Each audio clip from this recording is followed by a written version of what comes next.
Welcome to SMR's State of Supermoto, S.O.S. if you will.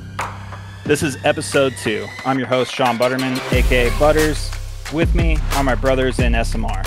First, he's a producer and professional stirrer of the pot, Johnnybang. What up, Butters? What's up, brother? Second, he's a one-wheel savant, but he can't wheelie a dirt bike. The ultra-talented Ryan Samp, affectionately known as Simpy. What's up, Simpy? Unbelievable.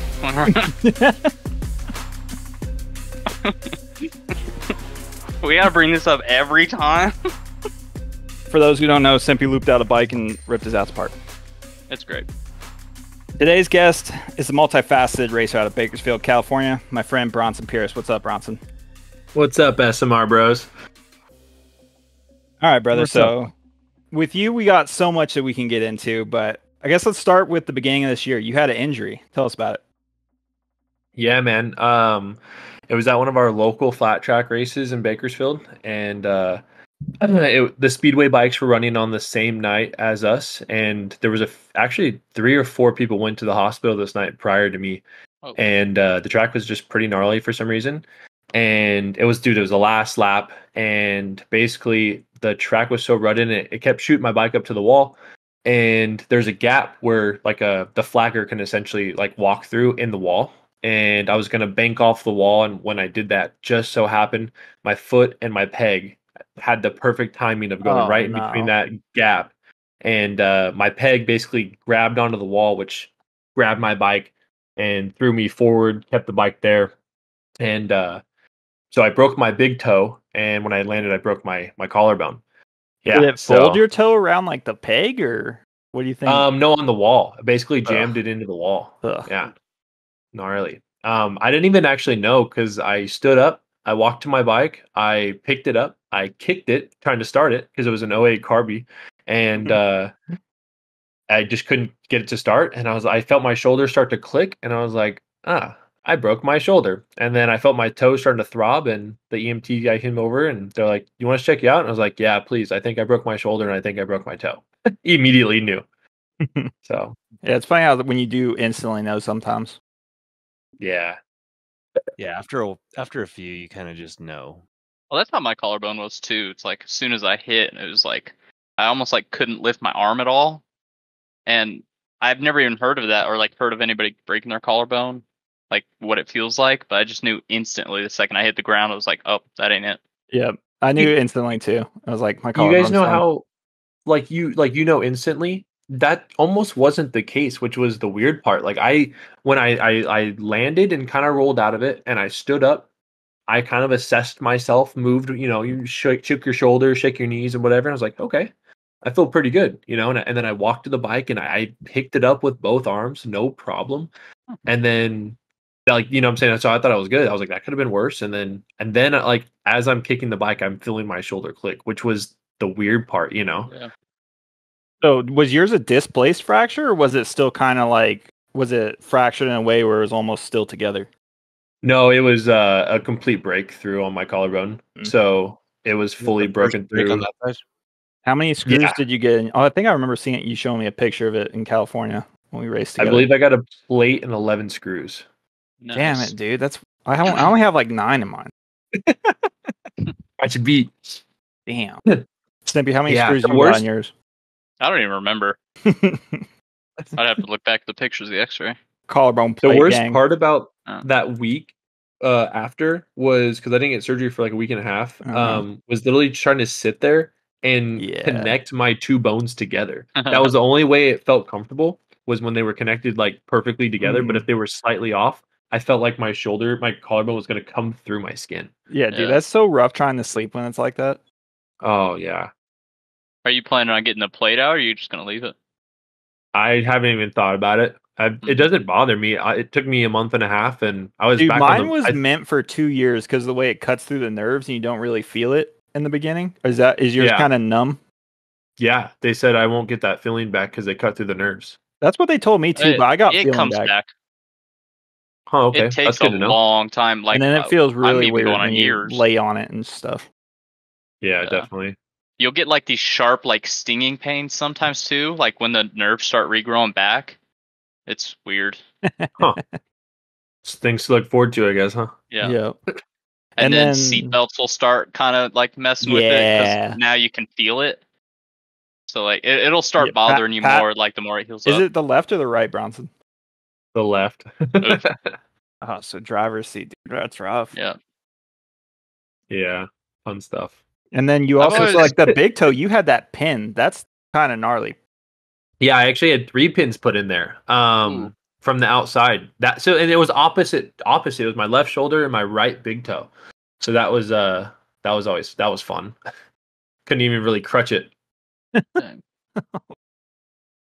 So, but yeah, no, they pulled those pins out, and basically she said, yeah, just start working it, and trying to get your flexibility back. My flexibility, like, if I was like running, it feels just fine. But my the other way, if I'm trying to like bend it backwards, kind of, it's very, very limited that way. Which, I mean, it's better than vice versa, I guess. Yeah. So. And how did that affect? Like, how close was it to more races coming up? I missed out on my first round that I promoted. I missed out on Ventura American Flat Track, and I missed out on Chico American Flat Track in the month of April, end of April, and early May for those 3. But I was able to get back on the bike early June and make Busca. So Nice. Yeah, and the So Supermoto you were USA planning one. on. So you were planning on doing the whole AFT flat track this year? not the whole thing, but I was going to do 2 more rounds than I had already done. Than I actually did. And were they all going to be TTs, or was there going to be some ovals? Those were ovals. Ventura was a short track, and Chico was, I believe, I don't think it was a half mile. I think it was like a 3/8 mile, like considered a short track, but it was like bigger than Ventura, I believe. Yeah. Yeah. Huh. Yeah. And so, I mean, that brings us into another point with you is you did start promoting races this year, and at it's not called Kern County anymore. It's Kevin Harvick Raceway? Yeah, Kevin Harvick's Kern Raceway now. Okay. Yep. So I pretty much, Supermoto needs more series and more local regional events, and For sure. so I decided to take the reins into my own hands and host my own. And so we have a 3-round series this year. Round 1 was April 27th.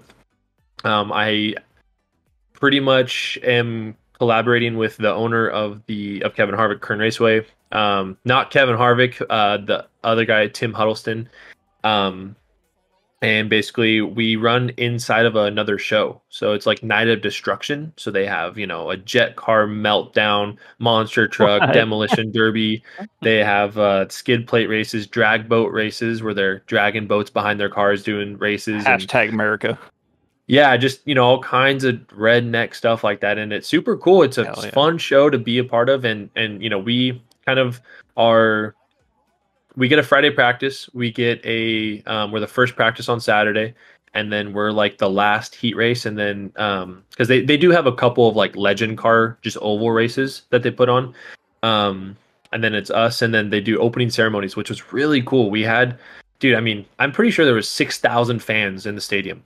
Goodness. And it was all my riders loved being able to race in front of a crowd. That was probably the best part.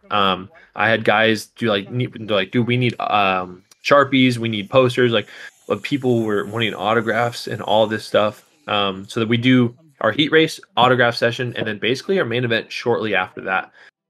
And then we get to watch and drink a beer and watch the, all the Night of Destruction. Yeah. Was it almost like a blessing in disguise that first race you were injured, so you were able to kind of do? Because I mean, I can't imagine all the behind the scenes that goes into the promoting of the events too. Yeah, actually, I would say definitely it was nice that I was hurt, and if I wasn't hurt, it would have been smart of me not to race, because it definitely was a lot that first time. Just basically with the track, because I use the track flagger, I have the track's transponders and their race director up there, so like I work with the track very well, but it was just like we all had to learn the program and learn the process, and that first one was really good. And just allowed everything to kind of get set into place to make it easier for the future ones. Wasn't there a fast guy out of, I want to say Wisconsin that I've seen? Wasn't he the one that won your first race? Yeah, Kevin Vergens. I believe he lives down south, like Los Angeles area, Okay. in California now, but he is originally from Wisconsin. Because I've seen him around the Wisconsin stuff. You got a couple real fast dudes like Hank Vosberg and Ty Fitzer out there, and he's pretty quick with those. I'm not sure if he's on Ty and Hank's pace, but I'm not sure either. We could probably look up some results. I believe Kevin actually raced in Wisconsin a couple weeks ago because he told me he's like, oh, I can't make round 2, which was August 3rd, because I'm going to be in Wisconsin. I thought he said.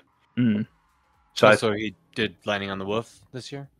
No, maybe. I think I saw him doing some of that Road America series. Yeah, that's probably what it was. The Road America series. Except that was, I mean, he stands out because didn't he have his handlebars like rolled back, like road racer style, like upside down, or was it just the road race helmet that I'm thinking of? He definitely had a road race helmet, no front fender, and I think he had his bars rolled back. I don't know if they were fully rolled back like a road racer, or if it was like half. But yeah, it's definitely looked a little bit different than the normal Supermoto guys. Yeah, and which I mean, technically, I mean, we don't have any jumps at the moment. We just have 2 flat dirt corners. So I mean, he was able to get around it just fine, and yeah. Heck yeah. How many classes did you guys run? So the way we are pretty much allotted so much time. So I just have an open pro, I have an open amateur, and I have an open DTX sportsman class. My whole goal with that class is I'm trying to get the dirt trackers that race next door to come on over and give Supermoto a try, because I've never met anyone that's tried Supermoto and hated it. Like every time I've talked to someone, they're like, dude, that's some of the most fun I've ever had. And my goal is to get flat trackers to come out and do, just at least try it. Like, because one of the biggest complaints I always hear is, oh, I got to buy wheels and tires. And it's like, now you're $1,500 just to even try something. I'm like, well, let's have a class specifically for these guys that have bikes set up already. I actually had a knobby guy come out at my last race. Mm-hmm. And so knobbies can come out, sportsmen, if they can get the DOT street tires for their motocross rims or a DTX bike. And that's what that class is specifically for. Just trying to grow the sport, do my part. The amateur class, just kind of runs with the pros because we're only allotted so much time. I would love to grow all the classes to where maybe we can get a 3rd race and we can separate the 3. Yeah. But I mean, I also think it is good for the amateurs to, race with the pros and understand kind of where they're at, maybe learn some things. Yeah, some things like that. And the good thing about our pro class, dude, is, I mean, we got a $1,200 purse at each round, so $500 to win, $300 for 2nd, $250 for 3rd, I think $100 for 4th. And if there's, 8 guys or 9 guys, well, 9 or 10 guys, I'll pay 5th, probably $50 to get your entry fee back. But yeah. Dude, that's awesome. Like, we had talked about that last year at Supermoto Nations and stuff, and you had talked about wanting to bring it back at home, and you actually did it. So that's awesome, dude. Congrats. Thanks, man. Yeah, definitely put your head to it, and just you got to make it happen. I'm tired of kind of the sport needs people to make things happen instead of just like, oh yeah, let's do this, let's do that, and maybe it'll happen. And it's like, no, I'm tired of that. I'm trying to make stuff happen. Yeah. No, I mean, it's definitely it's a lot of hard work for sure, and it takes a lot of dedication to make it happen.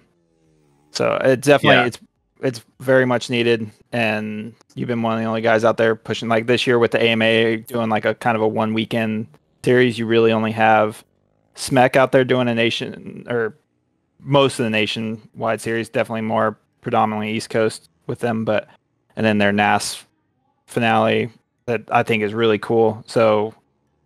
Yeah. This year it's been tight on Supermoto races. You kind of have your local organizations like Colorado Supermoto or Cascadia up in Oklahoma, and you got the guys in Reno doing stuff.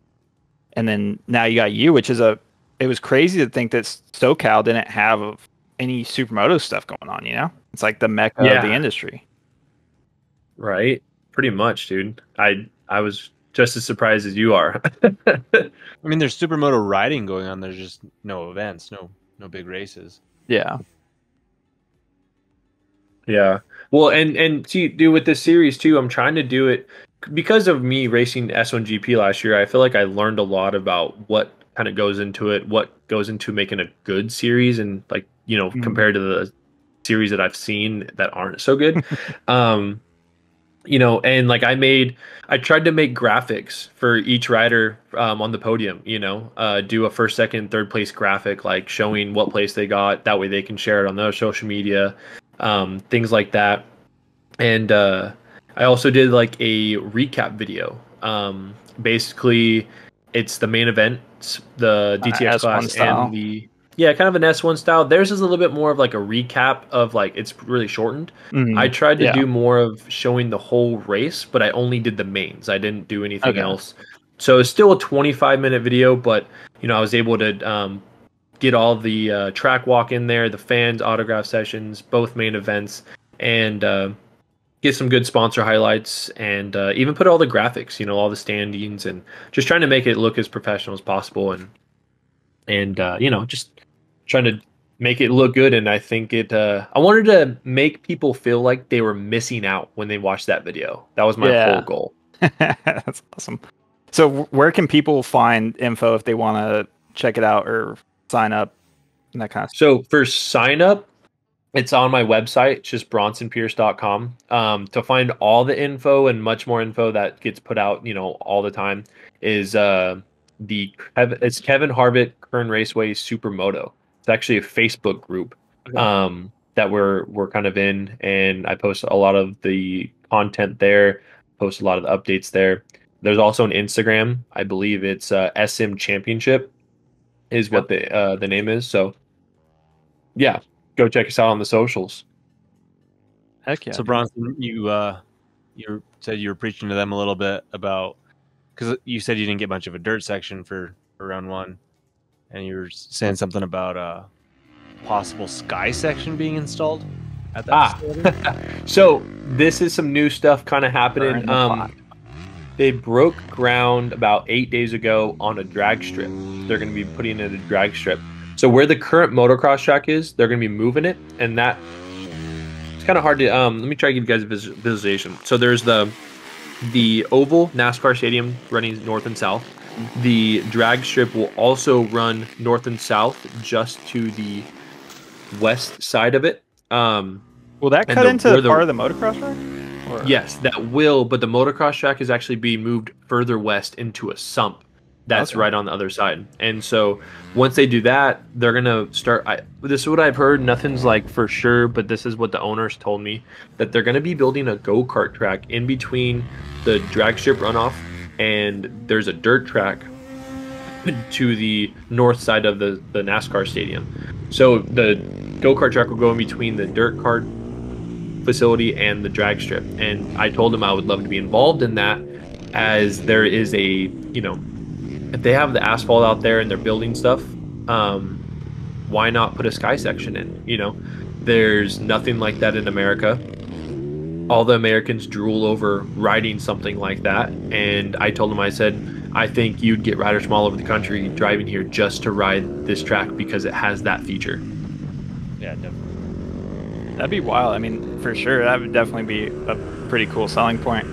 I always felt like it'd be so cool if, like, I would have figured it'd been like a Salt Lake City, like the or UMC now,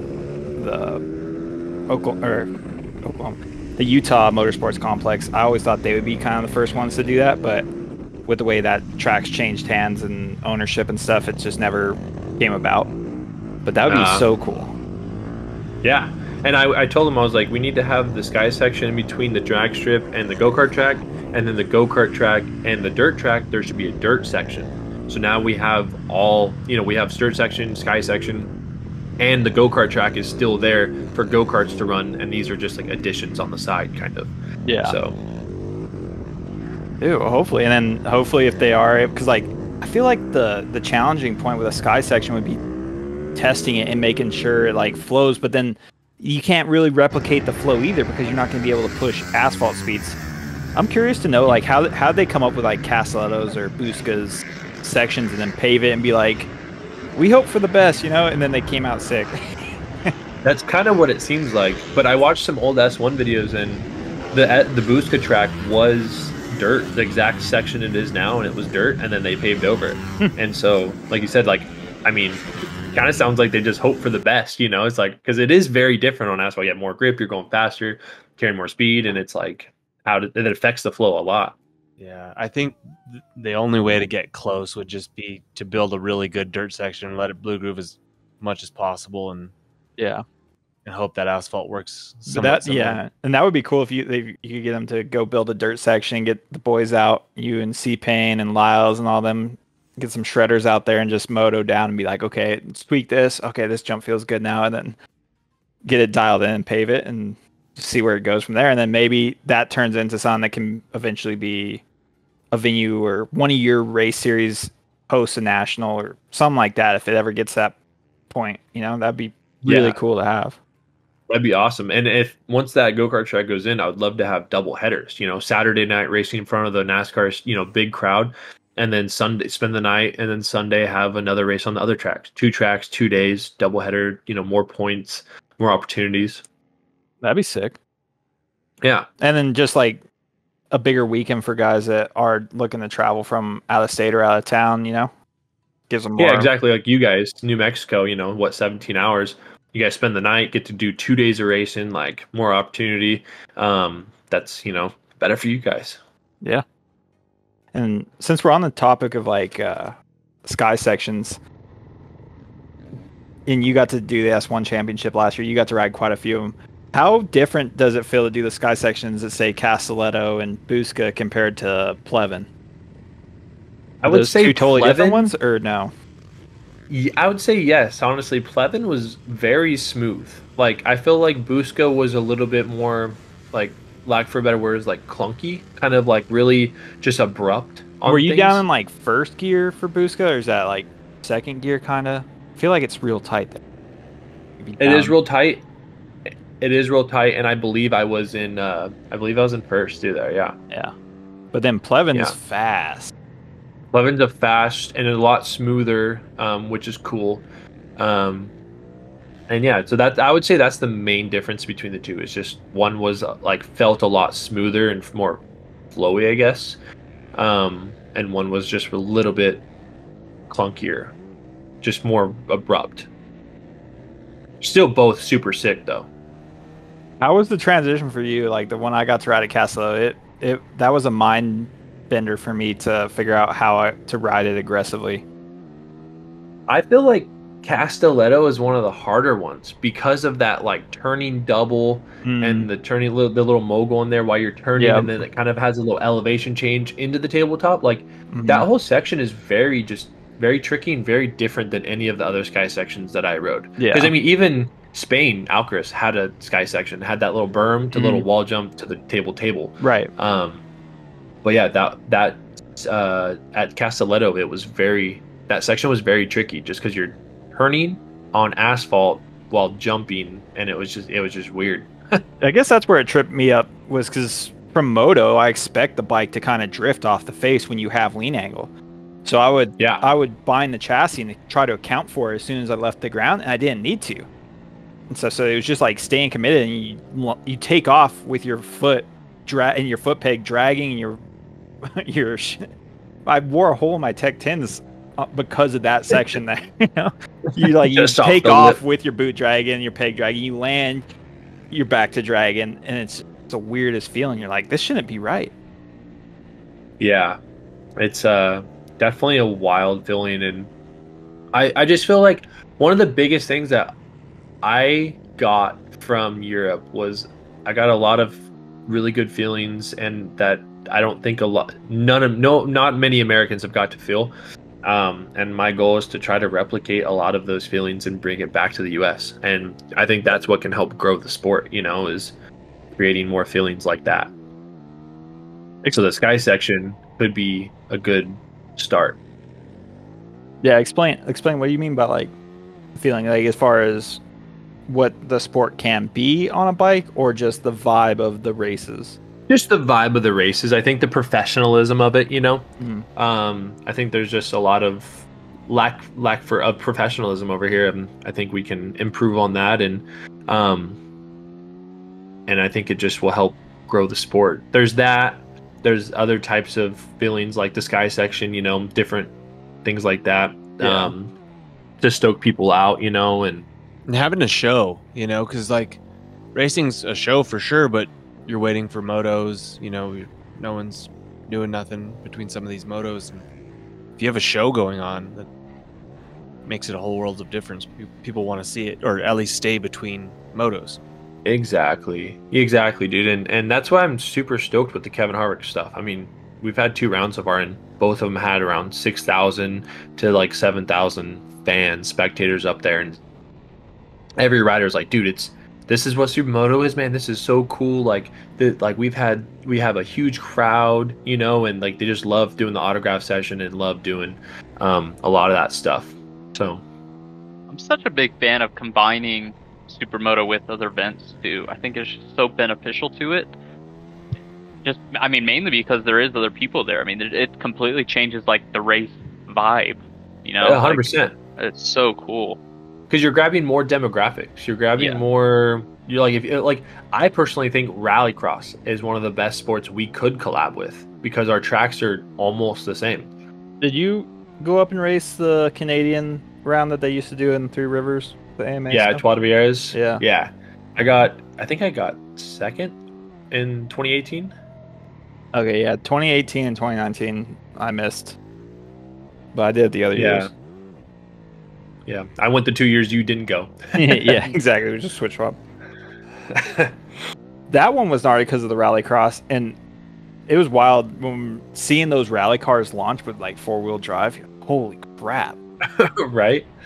But then we were faster down the straightaway, I believe. But those tracks were also kind of scary because of the concrete walls that are contained to keep the rallycross in. So I agree with you, but then from a safety standpoint, I'm a little bit hesitant. Yeah. But then there's other ones like when we used to race in Sturgis where you could say that was highly dangerous, but it was awesome. So yeah, brick walls hit a little different when you're on a Supermoto. Yeah. No, yeah.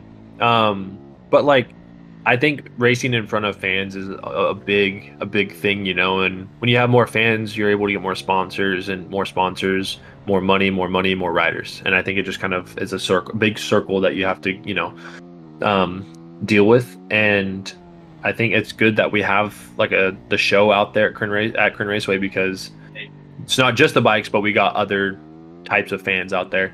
I actually did this really cool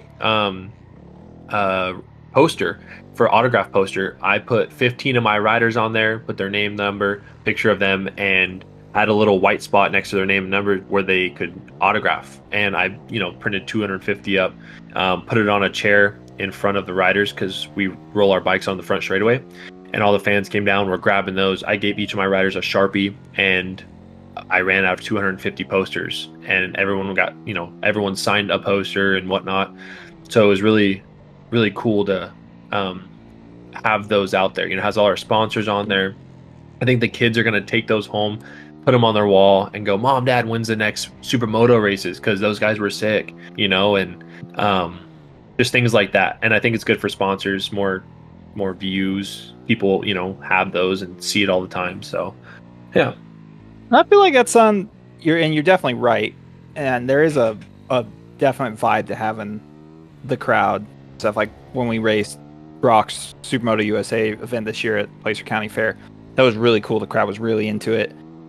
And I remember Matt Stewart back in the day when he was first kind of reviving the AMA Supermoto series. He would do that stuff in conjunction. Colorado, we run with a NASCAR affiliated series under the lights, and there'd be a big crowd, and same thing. I remember seeing those. Signing autographs and stuff.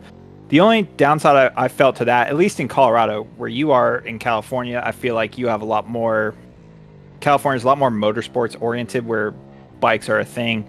Where in the rest of the country, I feel like it's more NASCAR type fans, and so they didn't really. I don't feel like they cared as much for the bikes.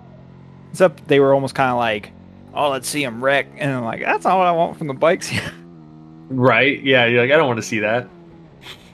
And I think it's a catch-22, because I think, at least in Bakersfield, it seems like most race fans are race fans. Yeah. You know, right, like, exactly. if we race in conjunction with the cars, like, they're like, hey, like, the bikes are out here. Like, it's just more racing. Like, they, and then the bikes guys bring out, you know, the bike fans, and then they get to watch cars. So it's like the two demographics, but for the most part, it seems like there's race fans, not just bike and car fans, you know? Yeah. No, hell yeah. And that's exactly what you need.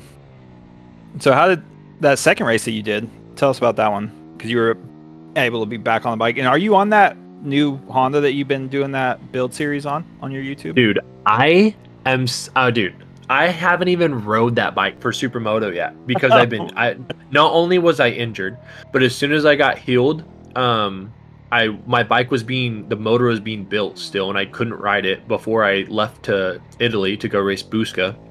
And then I got back for a couple days, went straight to Canada, got back for a couple days, went straight to Illinois, but I had to set my Supermoto this bike up for flat track, because I actually raced that. I was going to ask you about at Sturgis. Yep. Yeah. So tell us about Busca. So Busca was good. You know, being back with PMA race team, back with Alberto Maserati. I was at Busca again, so I felt more comfortable right off the bat, which was good. I scored points in all three motos, finished right behind Nikki in the first one, which was cool. And so that, just kind of making progress, at least with scoring points this year instead of last year. I didn't. So that was cool. It seemed like you got back onto the bike this year from injury, and you really didn't miss a beat. I feel like sometimes when you get injured, it can be a process to get back, but was it hard? Do you feel like you had a lot to overcome, or were you able to keep your mentality kind of just looking forward and you're just like, get me back on a bike right now? I definitely wanted to get back. The tough part was the training. I felt mentally fine. Like, I felt pretty strong on the bike. My speed was pretty good, but it was more or less a strength. I could not do a 20-minute moto. I had like 12, 13 minutes on me. And especially on the TMs where they're so rigid and so stiff, and just, your body takes more of a beating. Like, I'm sure you remember that, over here we have our motocross bikes, more plushy and more easier to ride. I could do 15 minutes on that, and then I got on a TM and it's like stiffer and harder, and just 12 minutes is like, okay, my shoulder's getting real tired right now. And so the last 8 minutes of the races were struggles for sure. Yeah, personally, I feel like that was one of the biggest things I saw as a gain from you. Well, your speed was probably the biggest gain I saw from you from your going over and doing the world championship, but it was also your endurance, where the past few years I felt like I could usually, if you were in front of me in a race, I could kind of catch you in the later stages of a moto and stuff, and I don't feel like that was the case last year. I feel like that kind of changed. Your speed stepped up, and also your ability to like charge through a whole moto was also a lot better. Yeah, I think just especially mentality too, more or less, like racing the world championship, and I feel like racing anything other than that now is just mentally easier. Yeah, just play. And it's just mentally easier, and which definitely factors into your endurance wise, But yeah, I think I feel better now. I'm feeling better and better every time. I still haven't got to do a whole lot of training, because I feel like I just jumped right back into racing and traveling. So yeah, and that's probably the best thing to like really get yourself back into it anyway. Other than traveling can be rough on. Yeah, well, especially like I went to Busca. As soon as I got back, I was home for I think 4 days, and then I flew to Canada for the Supermoto Quebec series. Before that, didn't you did Supermoto USA, and then it was like the next day you flew out to Italy for Busca, right? Dude, okay, yeah, you're right. I totally forgot that we raced Roseville the day before I left for Italy. Yeah, I feel like that was one of the first times that we've raced each other now for like quite a few years and stuff, but I feel like that was one of the first times you've just like legitimately beat me straight up without like having an excuse on one of our parts, So, and all of us racers kind of, even if we don't want to admit it, we all kind of dick measure off each other, You have to. It's all. That's what the game's about. And stuff. So it was always, and I feel like a lot of guys probably still that haven't raced you in a couple years are going to be like, "Oh, Bronson's not beating me," and I'm like, "Bronson's probably going to beat you now." Dude, I was low key. That was actually one of the races I was nervous for. Obviously, it was my first race back from injury, which, you're going to be slightly nervous. But just in general, that race was very nerve-wracking coming into, because you and me, I feel like you know better than anyone else, but we almost had a chip on our shoulder a little bit. Like, we were on Team USA, and it's like, I was like, I can't let anybody beat me but Butters. You know what I'm saying? It just looks bad, Yeah. And I was like, dude, there's a lot of fast dudes here. There's Jake Thompson, Cameron Bellamy, Lyles, Timmy V. I was like, that was a really good. A few other guys. There was like Drew Diction. There's a bunch of dudes in the pro class and stuff. A bunch of the guys were like talking. They're like, man, this is like back in the day. There's so many guys in the pro class. It was sick to see. Yeah, and I loved it, but I was super nervous because of that, and I was like, dude, like I gotta perform and do good, because of all this. So, but yeah, once we did the heat race, I felt a little bit more comfortable, and I was like, okay, I have a better idea of where I'm at, kind of a thing. Yeah, and we're like, because I think a week on the bike before that. Yeah, exactly. We're both coming off of injury. Like, I had torn my knee up, like, I don't know, about a month. Yeah, before you were using that and then as a test. Yeah. Yeah, to see if you'd even be good to kind of potentially do nations this year, and and you said it worked pretty good. Yeah, you didn't feel too bad. Yeah, I mean, it definitely hurt, but on the track, it wasn't like a pain that I couldn't ride through. So yeah, mentally, it wasn't a problem to ride with. Like, obviously, for training and everyday life, it was pain, but for that, I was like, okay, and that was like a nice peace of mind too. Definitely. And it's weird how people are like, oh, you can ride a motorcycle, you can do this. It's like, no. It's different. Like, I can ride a motorcycle. It's weird how, like, every injury is kind of different like that. There's been times where I rode with a cast on my throttle hand and raced with a broken wrist and stuff, or broken navicular. But then there's other ones where it doesn't even seem that bad, and there's no way you're riding a bike. So sometimes you get the guys who are like, well, I'm riding with this ligament torn, and you're like, damn, that's gnarly, but in all reality, it's really not that big of a deal. And then other stuff where it's just like, you got an injured pinky, and you're like, dude, I can't even ride the bike. Right? It's crazy. What does the rest of your year look like? Well, so basically after Canada, but let's talk about that Canada round that you were starting to talk about. Yeah, that's the race in Canada, the Supermoto Quebec, dude. They run a very professional series up there. The promoter, that Jan, track looks sick. Yeah, first of all, the facility was world class. One of the best tracks I feel like I've ever rode at. It had speed, slow parts, technical parts. It had elevation that wasn't very good in my GoPro video. Like, it was way more gnarlier than the GoPro. Mm-hmm. And then the dirt section was pretty fast, pretty flowy, and honestly, like, very technical because it was kind of sandy. And so you had to really carry your momentum. And I think a lot of guys lost a lot of time through there just because they were going too slow and not staying on top of the stand.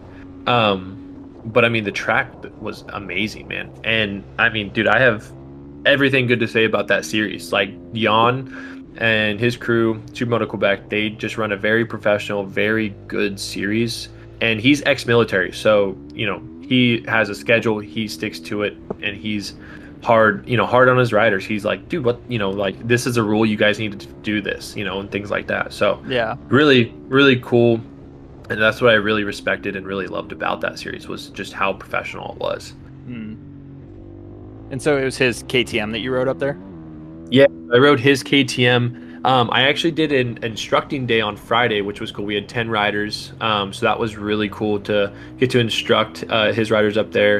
And then I raced his 2022 KTM. I think it was 21 or 22 KTM 450. And yeah, I mean, that was my first time ever riding a KTM. So the flex that I was feeling in the frame was actually kind of crazy. Was it an SMR or was it a SX converted? Don't quote me on this because I'm not 100% sure, but I want to say it was an SXF with wheels. Okay. But it could have been an SMR because he was telling me he's been selling like a bunch of SMRs to he hasn't been, but his sponsors have been selling a bunch of SMRs because of his series. So I know the SMR has quite a bit more flex feel in it because the triple clamps on it, they're wider. Like, so moto offset width distance between your fork tubes is 190. And then a lot of the guys over in Europe, they're running 200 mil spacing, so it just fits the tire better. You don't have to relieve your fork guards, but you also have to buy a wider axle and rotor spacer and all these other things to get that setup dialed.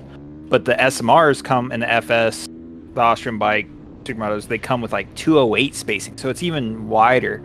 And I remember talking to Franco at MTR, and he was saying that it's too much flex. Yeah, that would make sense, because you don't want that much. I remember Franco telling me that last year too. He's like, yeah, these have too much. We have to go back to the 200s. Yeah. It's interesting how those little things make such a drastic feel, because as a machinist, when I look at that kind of stuff, I'm like, this got to be like placebos almost. But right? you feel 1 millimeter difference in offset. It makes a huge difference on track. So those widths obviously affect it too. Yeah, it's wild. What's it called?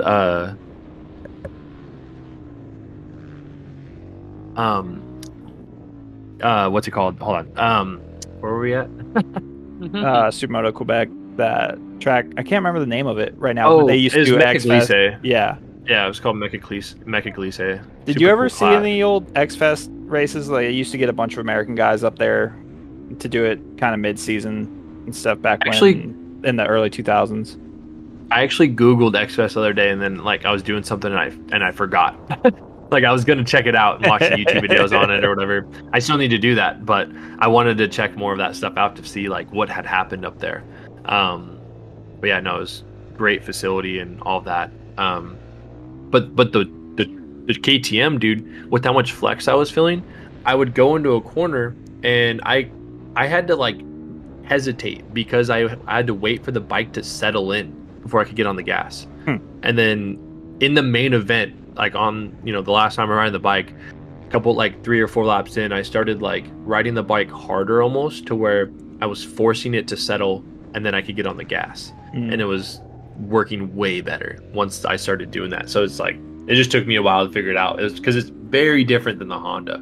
Do you think it's the Honda or do you think it's the TM that you rode for the past year over in Europe?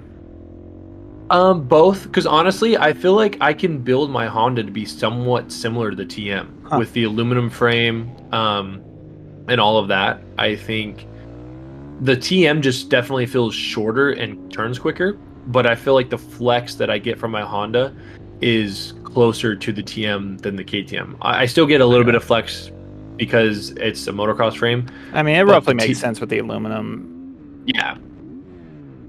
Yeah.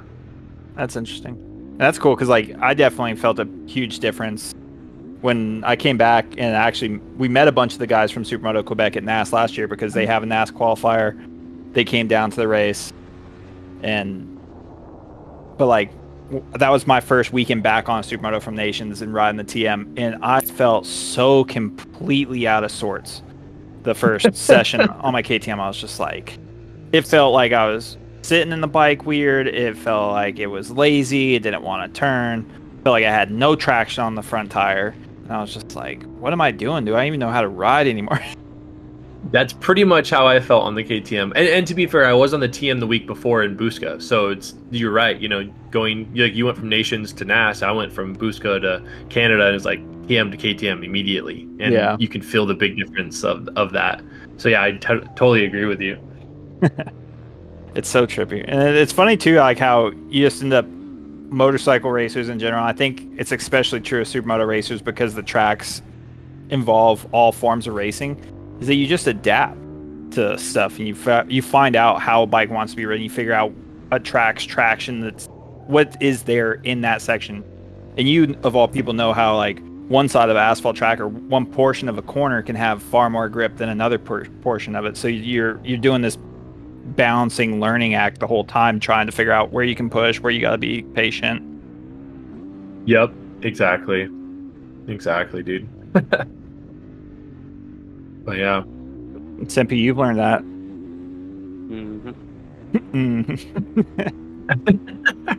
Yeah, we're still currently in the learning process.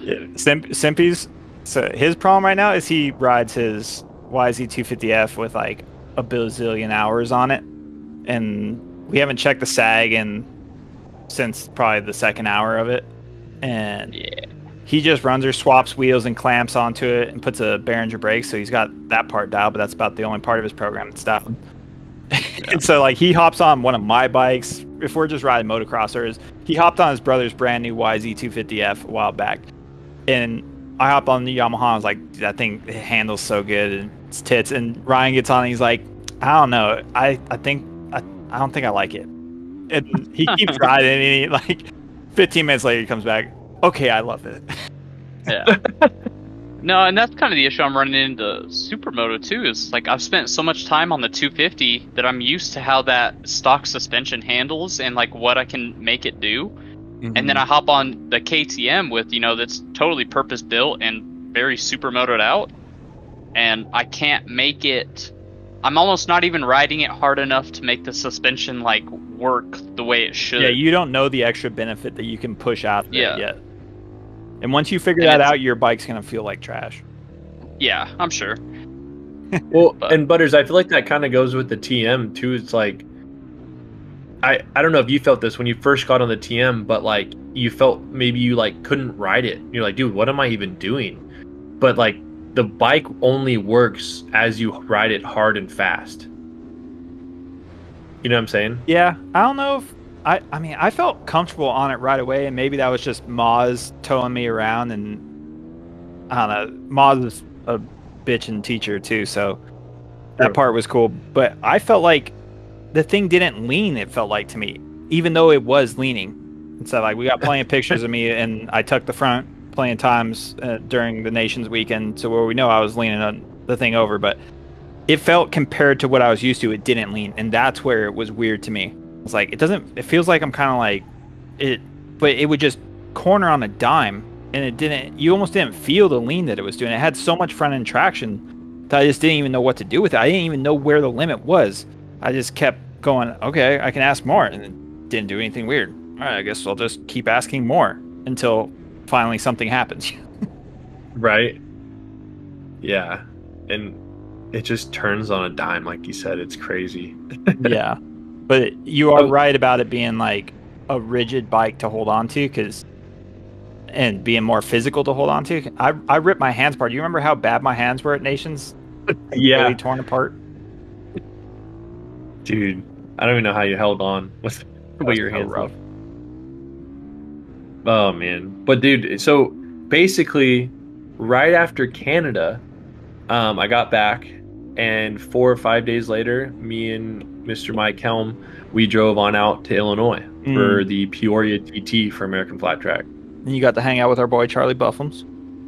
I did, man. I did. Got to hang out with the old Supermoto crew, old Buff Daddy, 250 champ. So that was cool. He actually mechanicked for me on the race day, which was, dude, I wish I could have Charlie. I bet all of us wish we could have Charlie in our corner instead of as a competitor. Like have him like on your team helping you like get your bike dialed. He'd probably be legit. Yes. Dude, because not only does like he like sees stuff on the track because he's a racer, he's like, okay, and he's like watching me. He's like, dude, these guys are doing this, you're doing this, So not only was he like helping tweak on the bike and change things and fix things, but like he was like almost coaching as well, which was, because you can't see what you're doing, you just need those eyes out there, and so yeah, I love Charlie for mechanicking for me. I would love to have him all the time. Yeah, he was awesome.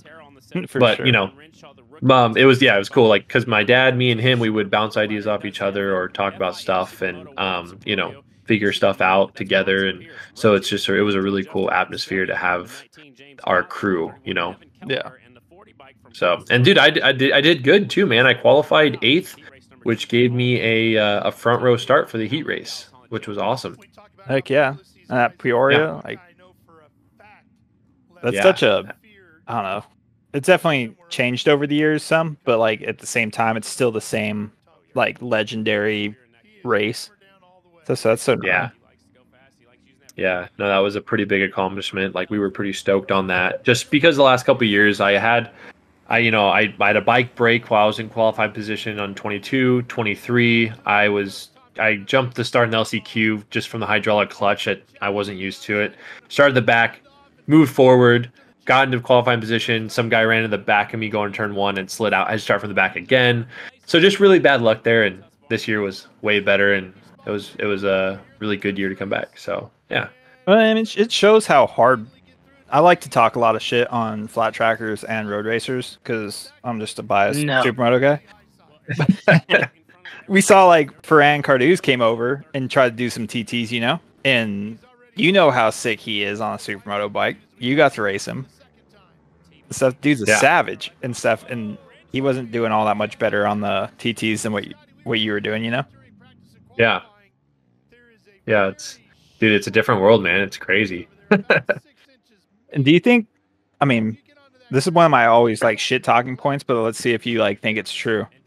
Is flat track more of a cheater sport where it's like heavily more like horsepower bike driven of a sport compared to supermoto, where I feel like supermoto it's rider, well, S1 I guess is kind of the same as flat track in that way, where it's bike and rider need to be good. What do you think? I think so.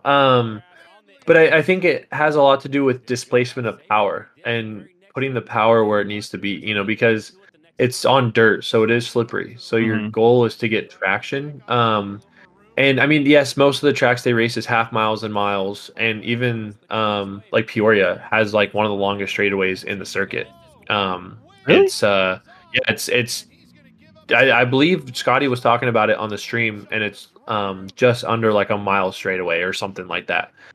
It's a really long straightaway, but it's just a big TT essentially. Huh. I wouldn't have thought it would be as long as like the mile flat tracks. Yeah, I know, right? Well, you got to think about the corners though too. Like, the corners but still, I mean, those miles are a quarter mile wide and like long, and these ones are essentially, because I believe a mile track is, I don't know if I don't. Yeah, I don't think know the straight's like probably at least a quarter mile or a third of a mile. I think it's quarter to make a mile, I believe. And I believe Peoria is just about the same way. It's like a quarter of a mile straight. That sounds like it maths right. We'll go with it. Yeah, well, you know, we'll see. Someone will correct us in the comments probably. 5 quarters. But yeah, and then I flew back home from that and went to my round 2 of the Jeff Prayer Home Energy Supermoto Championship. So, and we already talked about that a little bit, kind of touched on that. We didn't talk about how you just dominated them. Well, I mean, old C-Pain gave you a run though. He did. He was riding real good, man. He was riding real good. Dude, honestly, that day was it was a lot. Wasn't the race went really smoothly and all that? And dude, the first lap he was yanking you in that main event GoPro I saw. I was like, this kid is being wild on the throttle right now. Bending it. Yeah, I was watching that too, and I was like, man, I really need to focus on my first lap or two, you know, of explosion. I need to. Dude, that's the hardest part.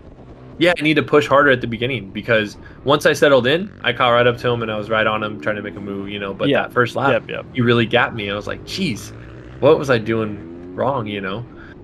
And so, but I mean, Friday practice, I was out there early, setting up the track by myself. Then we all practiced and then stayed late talking to the owners, making a plan for Saturday. Saturday got there early. I had my crew, my girlfriend, my mom, my dad, like we all did registration and tech and all that. And then practice, and then just kind of doing riders meeting, doing a whole promotion and racing. It was mentally draining. Like I just felt like physically I wasn't that bad, but I talked to every single person nonstop, it felt like. So my throat, I just needed to sit in the AC for a little bit, and yeah, it was a long day. That's for sure. I didn't get out of bed Sunday. We know those vibes from last year when we started doing the MotoCast, where we were recording all the motos and trying to stack all this footage and get different camera angles and have GoPros on dudes. Like Johnny got the worst end of the stick at Wisconsin last year. We relieved him, and then Johnny, like when you got back, did you realize right away that your your generator running your tire warmers had run out of gas or no? Yeah, the second I walked up to the bike, they weren't on. And you're like, shit. Well, I gotta Walked go. over and no, I just was like, nope, there was no gas. Tore them off and tried to like do a million wheelies and stoppies and drag Yeah, the like brake, I could do, like but some heat into the carcass. it was. I mean, it was a warmish day, but I wouldn't say it was a hot day. And so, those tires were not. I think it was in the shade on top of that too. So. Oh, And then, it's just did you you get no did rest. you like Johnny? Did you hole shot it or just almost hole shot it? Can't remember. No, I hole shot it. I was on And pole. so did you No, I was forget? second. Did you forget Oh. that your tires were cold for a second, or were you just like shit? No, I just Try to- launched. We were racing it, you know what I mean? Like, I don't know. I just Well- launched and then I started cruising down the back straight and, I hit my mark and got on the brakes and I had to stop for cameras too. So I had to ride through the fucking grass as well on the way to the track because I had to go enable some of the GoPros on the grass, out in the grass, and so that didn't help. Oh Because yeah. Me and Simpy talked about putting those GoPros on every time, and then as soon as we'd hit the track, my mind would just switch to racer mind, and I'd totally forget. I remembered And so, like one time out of the 5. And so I launched and got the whole shot and blew that corner, that first corner, and then like I got behind the back of the crowd and there's riders of every skill level in the amateur class, and so I caught up to quite a few of them right away over the big hill with the G out. Oh shit! And I just overcooked that and just ended up in the tires. Dude, I remember filming it and just being like, no, I'm pretty sure that was Johnny. And I'm like, looking past outside of my camera and then back into the camera. Like, it is Johnny. No. He fucking. I just laid there Went out with cold tires for a while. And, we're all out. Dude, I hope you can find some I don't know if footage the generator that died or the we plug capture was that on, to like- throw on here for. Yeah, I got some. No one's seen it, but But yeah, back to you, Bronson. Yeah, I can. you won't totally see the whole figure- shot.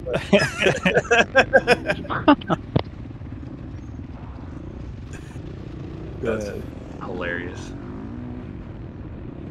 But yeah, so much that goes into like race day as a racer, let alone trying to run it. Yeah, you just don't get a break. There's not that break to make sure you have gas in your generator, and things like Yeah. that. So yeah, it's just a lot. But I mean, dude, Christian was riding real good, so I was stoked on that to see that his level is pretty much still there. I looked at the lap times and because I believe at the end of the race it was a 12-lap race. I think I got by on like lap 5 or 6, 5.5, I guess you could say. And so we had 6.5 laps to go, and I think I won by like 7.5 seconds, 8 seconds. So a little over, second and a quarter, second and a half, a lap faster. And I felt like once I kind of was able to gap a little bit, I had the lappers to deal with, and I was like, all right, I see where he's at, so I'm just gonna chill, So I didn't really push too crazy hard because I wasn't even feeling that good in the first place from the heat exhaustion type deal, no rest. But yeah, it was good. Are you So, planning on running that series again next year? 2020? yeah, so I'm gonna work on talking to the owners. They actually talked to me about wanting to build a dirt section that will stay there. So that'd be kind of cool in the stadium. So we'll build a dirt section. They sound like they want to put like a 5-round series on. We might even go down to Irwindale, like potentially. I mentioned that to them. So maybe 1 or 2 rounds we go down to Irwindale. So maybe we have a That 5 to brings back 7 the round OG series. vibes. Yeah, right. So, no, yeah, they love it. They loved us, and they loved having us. So I'm just trying to create value to make sure the owner sees a value in us. And once we do that, we can start having, not demands, but being able to have more input on things, and like having another class or another race. We have 3 instead of 2, or things like that. We have more pool, I would say. Yeah. But yeah, just trying to No, and it's one of do those things what we where can. I feel like it grew from the first to the second round, and hopefully it's one of those things where it just kind of builds momentum and is something that can be rewarding to them as a track. Yeah. And I think that was the main problem with what happened with the AMA Nationals was people lost like they didn't feel like there was a partnership between the promoter and the facility or the city, whatever it is. Yeah. So if you can keep that where they're happy and you're happy, I mean, that's a match made in heaven. That's the goal. Exactly. And like my goal, so our next round is November 16th, because like round 2 we had 15 new riders compared to round 1. At round 1 we had 18 riders and we had 15 new ones at round 2, which was cool. So I'm hoping at round 3 we're able to get all of round 1 and round 2 riders there, which is November 16th. And it's kind of late, so there shouldn't really be any other series, flat track or supermoto, really going on. So I feel like it's kind of a dead time, which is perfect. And if we can get, try to attract more riders to come, I think that would be, be awesome. Yeah, so for sure. But yeah, for next year, if we have a 5-round series, I would love to put up a $1,500 purse. I had 1 month to put everything together, and I was able to scrounge up $3,600, for $1,200 each round. So my goal is to get $7,500 this year or next year, and put up a $1,500 purse for 5 rounds. So, just trying to pay pretty good. Right. Yeah. So, and then I guess we'll continue on with your year. You went back to Sturgis, which kind of hits some roots of Supermoto, since we did have that in the downtown streets of Sturgis Supermoto race for 7 years, I want to say. 6 or 7 years we did it. Yeah, literally the same street. Like, we raced where the finish line was remember how we would go one way and then we'd go the other way on that main street? Mm-hmm. That was where the finish line was for the Sturgis TT. Yeah. Right as you turn by the Loud American, and we would turn left by the Loud. Yep. Yeah. Literally, I was like, oh wow, that's crazy. Like, I rode this exact street before. It was wild.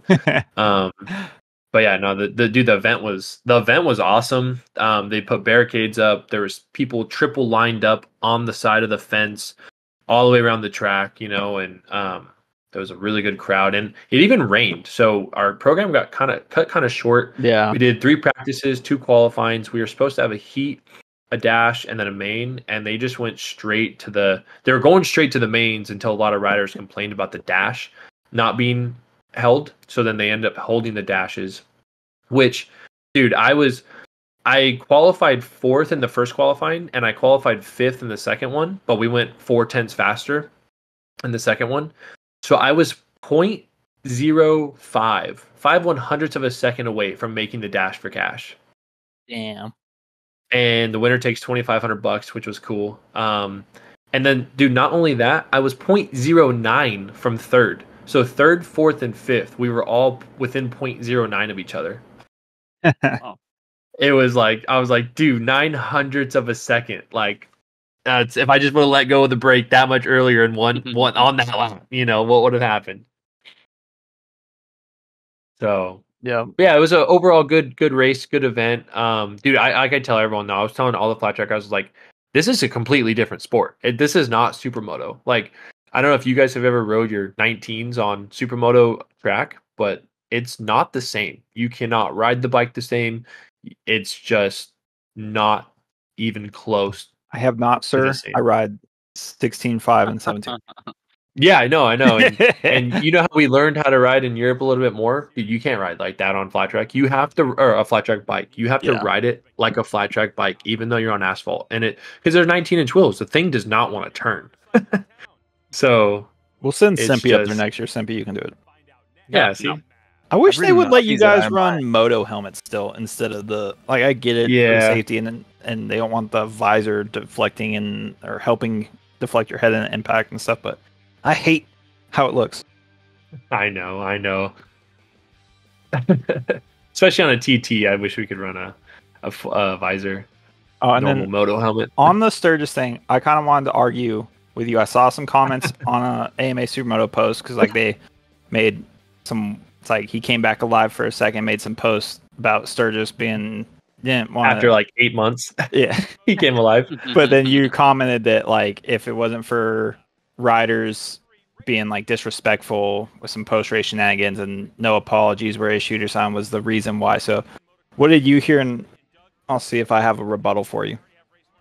I think what I had commented was like, unfortunately, we're not allowed back or something like that. And someone said why, and I just said it's after hours hooliganism. But like, I think I had texted you like from what I had heard from the Sturgis themselves was that like there was Like city bottled. council people, or It was more like I could because I remember I was talking to the city lady herself, like the one who was promoting the event with Alex, and she was like, Brenda? "Yeah, like I don't know, it was like 5 years ago. It was 2019. I forgot her name. Okay. But she was like the one like, yeah, next year we're gonna have containers brought in. We're gonna that way people can walk through them. We're gonna have dirt put over the top. You guys can jump them. Next year's gonna be bigger and better. I'm like, awesome, let's do it. And then basically from what I heard that like they didn't want us back because of just after hours. I guess I heard guys were breaking bottles and peeing in planters and doing some other disrespectful kind of things that was caught on camera, is what I had heard. And there was supposed to be an apology letters written, and nothing was written. And then obviously we never went back. So I mean I don't know necessarily if those two are connected. Like I mean, it sounds I feel like they'd be connected. Some of those stories are not wrong. I don't think. I may or may not have been involved in some of those, but I don't think it was any worse than what happens during the rally. Definitely not any worse than what happens during the rally. Yeah. There was plenty of apologies issued. The mayor was called. The police chief was called and sent apologies. A shop that's flowers were vandalized was sent enough money to cover Repairs. Seeds and replacements for like another 3 years of flowers and handwritten apologies. Well, that's good and to stuff. hear. And the mayor, from what I hear, was like he accepted the apology and was like, yeah, like you guys idiots, and stuff. And I don't know about the breaking bottles and peeing that in the street or whatever caught on camera. I don't know about that part, but I was definitely involved in some hooliganisms that did require apologies. Yeah. Yeah. I'm not going to say who else was with us, but like I said, I don't know if that's the main cause, or maybe from what I know, that wasn't the main cause. That was 2017, the year that stuff happened. I mean, there was other years like 2013. Timmy V got kicked out of a bar in Sturgis, which I don't know how you do. That's really hard to do.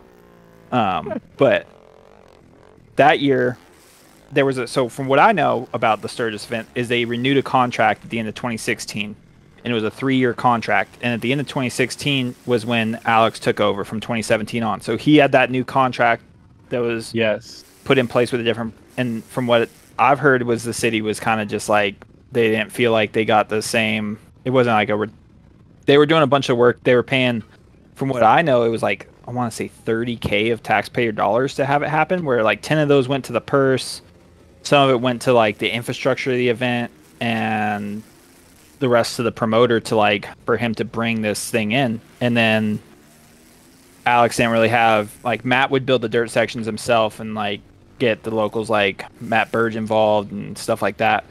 Where the other years it was kind of like LaForge built a really dope dirt section in 2019 because like no one else was there to do it, and he was just like, well, fuck it, like let me in there, like I'll whip up sun in the afternoon and stuff. And so I heard it was more of like it just wasn't working out in the same way, and there wasn't a relationship that was building in a way that would have kept that event around, is what I hear. Because like they could have, if it was just us being idiots, then they probably could have terminated the contract in 17.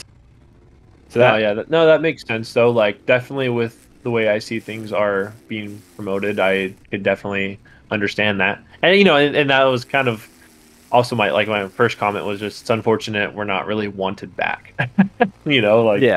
Whether that's whatever the reason was, doesn't seem like they want it back that much. I might or may not have tagged some locals that said that the Supermoto race was better, but they were really excited that the AFT race was there and it was a cool event to be at. So that's cool. Part of me was like, well, that's cool to hear, but that also sucks because we're not able to go back. Yeah, I know, right? It just, that was one of the coolest things. Like, there's nothing like where they shut down downtown streets for you to go race your motorcycle through. Yeah, that was always a good event. What years did you race that for Supermoto? I believe I know for a fact I raced 18 and 19. I think I was. Okay. Did I go in 16? When did we go to Kern Raceway? Remember when Lewis Cornish and those guys were here? That was 16? 17. That was 17? Okay, so I went in 17. And that was, and I want to say that 19. was, 17 was the year that Mike Metzer came out and raced it Yeah, too. I was definitely there when Metzger was there. And I think I was in 19. I was going to go in 18, and I didn't because... Oh, yeah, Joe I had had to go to offered you like a RSR ride, and you stayed back in Bakersfield to like when the... Was it It was Supermoto USA race up north. And that year, they were doing kind of like a combined California championship was thing. that where the AMA like, Supermoto West? Is that what they were calling it? I don't know if he was calling it that. He might have been in 2018.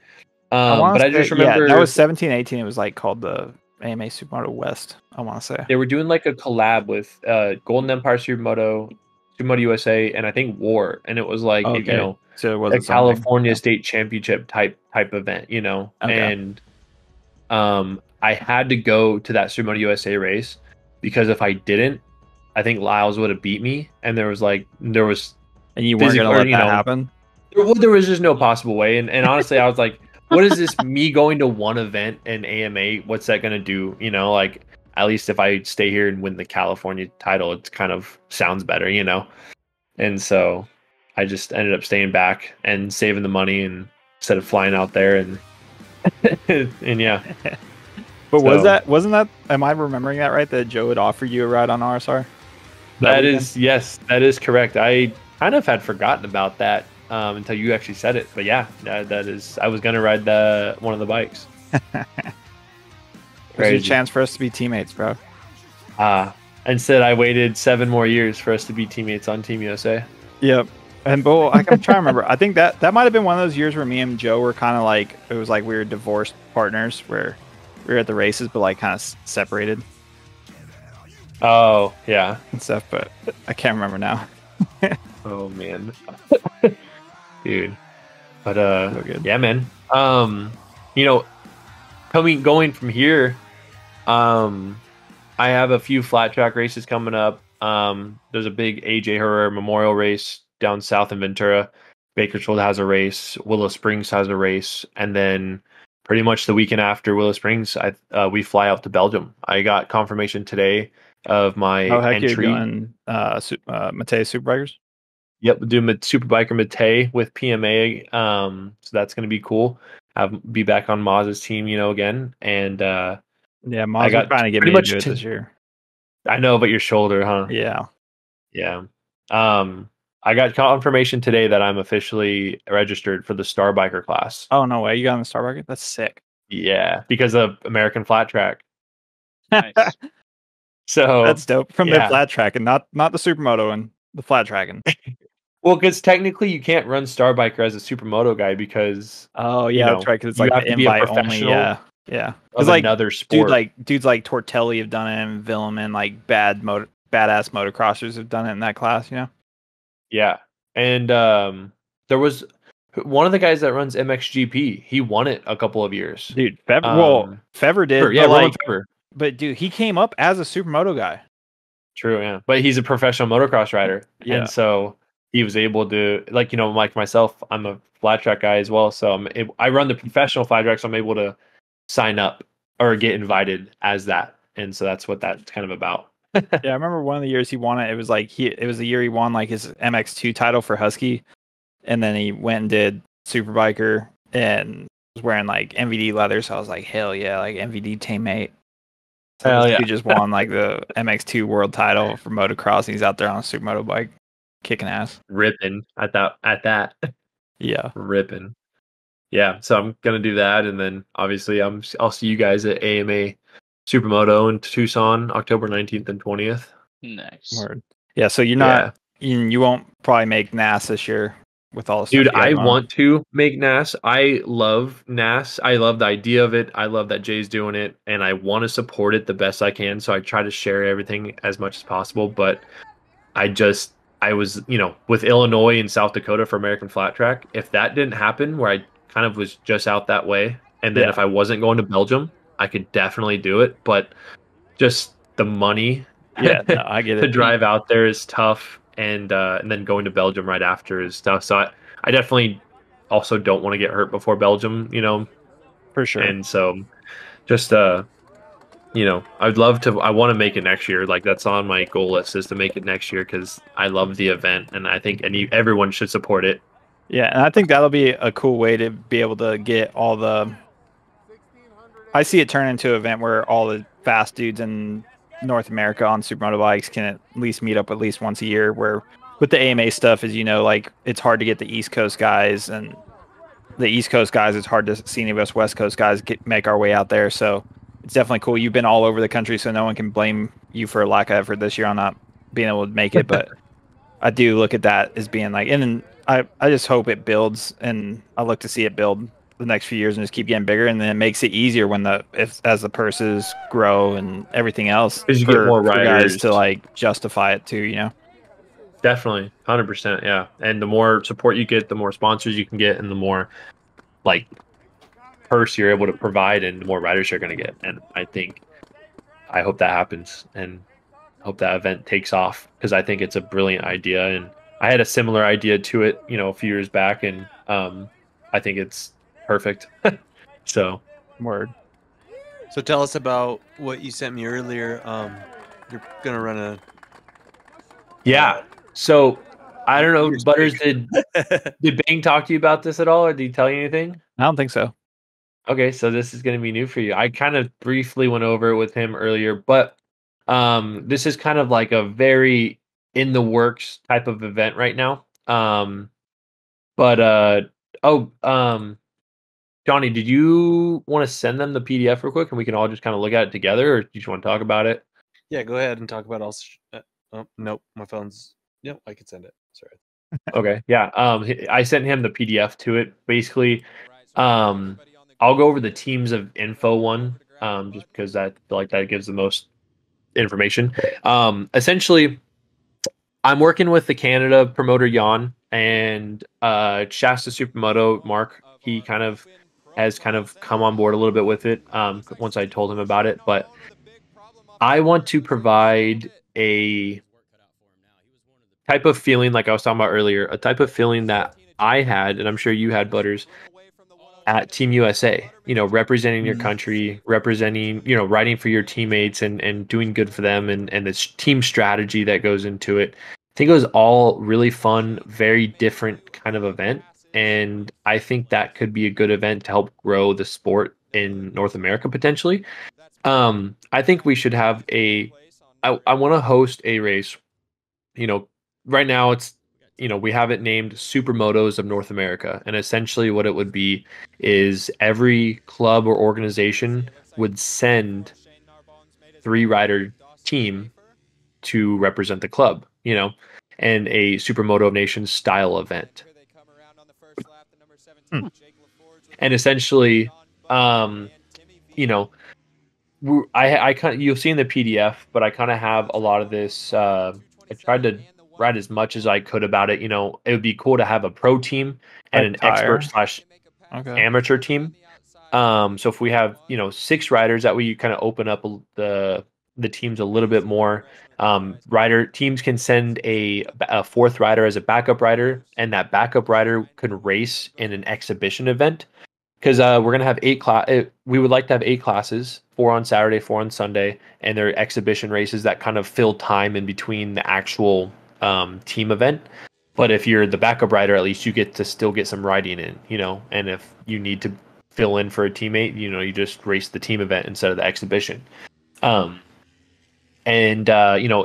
riders would have wear bibs, which be included in their entry fees, things like that. But spec number plates. Remember how back in the day we had like Red Bull number plates and stuff? Yeah, and I then, think Hot Wheels for the lights class. if we have a title sponsor, I think it'd be cool to run spec number plates. And it provides the sponsor with more value and more content for them, But that's just something that I had kind of thought of. Assigned numbers would be just like nations pretty much, but since it's the first year, it'd be based on sign up. So teams would be 10, 11, 12 as the first teams to sign up. Okay. Spec tires, I think I can get either Bridgestone or Metzler. I have a couple guys that have Metzler contacts. I have Bridgestone contact. I'm going to run it by them and see if they want to be the spec tire for the event, because this, I think it would be really good exposure for them. But not only that, but it would help cover the cost of the event as well, Yeah, and it'd be cool if it was like a really quality tire, like. I mean, Bridgestones are, dude. And Bridgestone. I'm more thinking of Golden Tire as I say that. I'm not trying to throw shade on Bridgestone there, but no, I do feel like Metzler's the best one, because I think Metzler and Bridgestones are the best tires to probably go and talk to, for sure. And I think Bridgestone. I can share Oscar. He's like the head of Pirelli North America. Contact. Yeah, with you, dude. Actually, talk to him. That'd be awesome. Because I want to talk to both of them and just see what, if they're interested. Because it not only would it be good brand exposure for them, because they're going to be hitting every top rider in every club at one event. Because technically, this event you would think would bring the best riders from each club to this one big event. So they're not only going to be hitting the top riders, but when if the riders like the tires, they might start running them if they're not already, and that just trickles down into the amateurs. They see like, oh, this tire, the pros are running this, blah blah blah, and so they're guaranteed to sell one set per rider essentially. As a exhibition classes would not be spec tire; those could be open tire, just because they're just fillers, But the team event, those would be spec tires, whatever brand kind of would want to come on board. Yeah, and honestly, I would love to put up a $20,000 purse. Paying the top 10 teams. I think that's what you're going to have to do to kind of get guys to really commit to it. Oh yeah, 100%.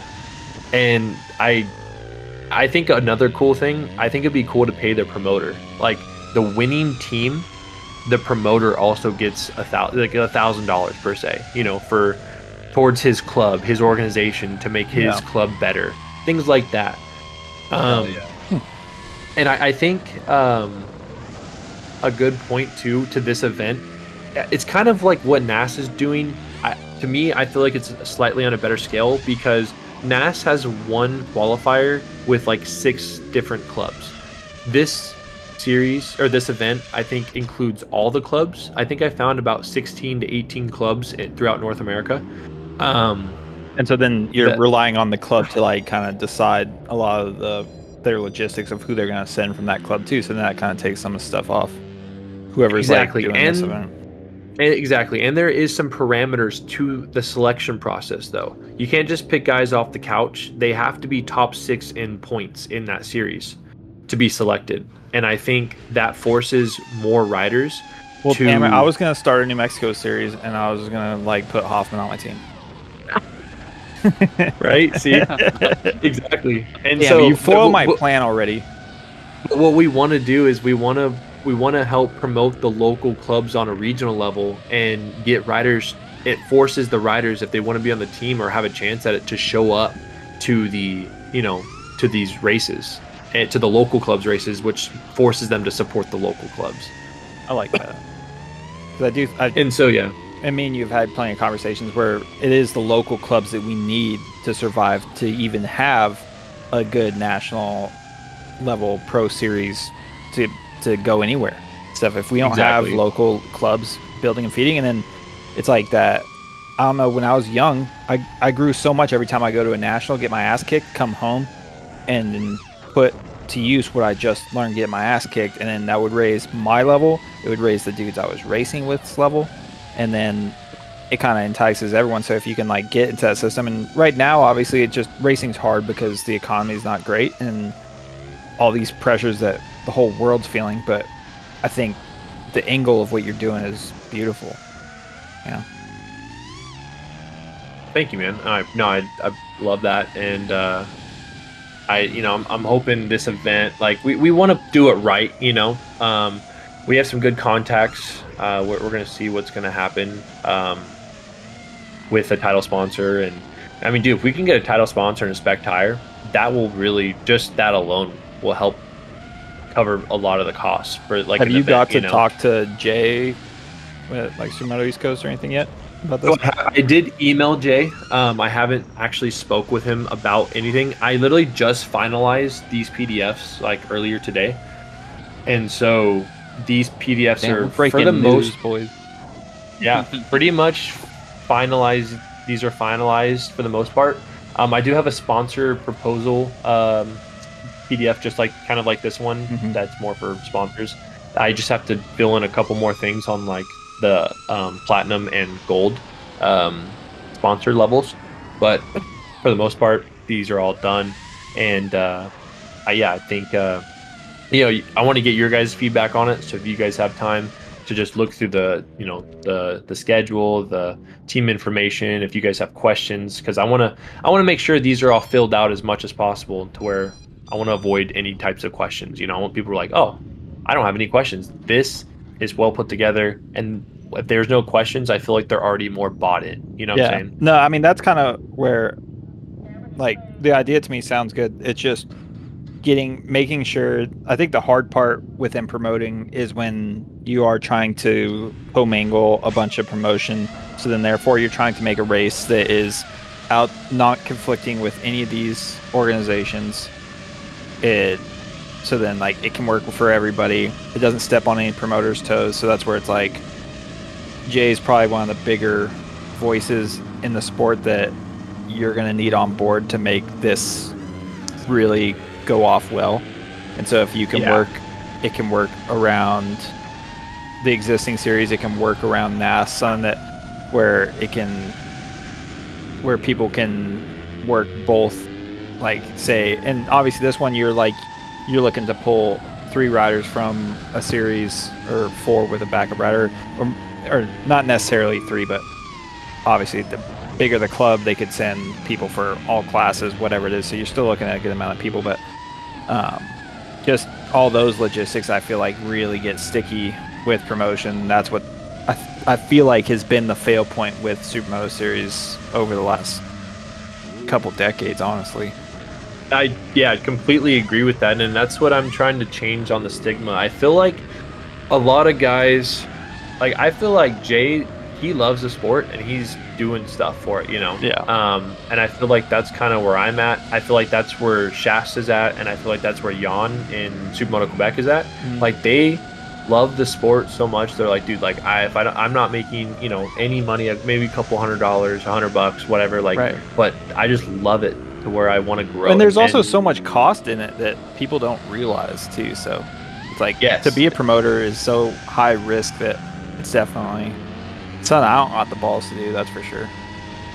Exactly, and there's a lot of behind the scenes that people just don't realize and think about, and I think I would love. See, this is also my goal, because this is involving every club in North America. Yeah, and raise like a rising tide lifts all boats thing, Exactly. I think it's not only does it forces riders to support their club to want to be on the team, but it's like it kind of gives them the feeling of, oh, I get to represent my club. I'm the best for my club, and then each club can be like, I'm the best club in North America. Who's going to win the title? Like, I think it's just kind of a more fun, cool, different event that proposes that. And there is something to be said about that team event. Again, to be when you and Nick did Nations last year, racing Nick with him being a teammate rather than a competitor was a completely different Nick. Yeah, and stuff, and like kind of same way for me and you too, because it's like you're no longer guarding what you feel is your racing competitive edge necessarily from your teammate. We're sharing it, and stuff, because like we're trying to like give all the best odds. So then you do get, it is a very different vibe, even though it's still racing at the end of the day. It is a much different vibe than a normal race. Yeah, and that's what I want to go for. I want to shake it up, change it up, and but like you said, like, I got to get these clubs on board, and promoters always don't get along. And I think a lot of times promoters don't get along because they're so greedy and money hungry on things. Or it's just like, I mean, they get stepped on enough times where they have a schedule, they finalized it early, and then someone comes along and they're like, we're going to do this here, and it just like steals from their event. And after so long, it's hard not to become jaded. So there's definitely been plenty of guys that True. are jaded because of being screwed over by other promoters rather than just them being greedy Money. with stuff. Yeah, no, that makes sense. But what I'm gonna try to propose on this, and this is kind of more of a potential, but I did put in there because we have 8 classes. As these are the classes that were the exhibition classes that we're thinking about. More than likely, these are the classes.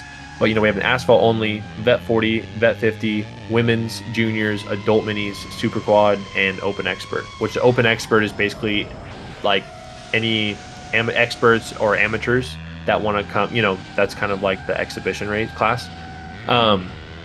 And so all of these classes essentially can hold points for clubs if they want to participate in that. Like you guys want to offer points to your riders for this this round. Except for open expert, because expert you're going to have your pros and your amateurs racing as a team in the team event, so there's no points going to be offered in that, because I don't want to screw anyone over in their point stuff in their club, in those classes. But the other classes, if a club wants to participate in that potentially and offer points, they're more than welcome to, and I would love to work with them on that. That was just kind of a thought. Yeah.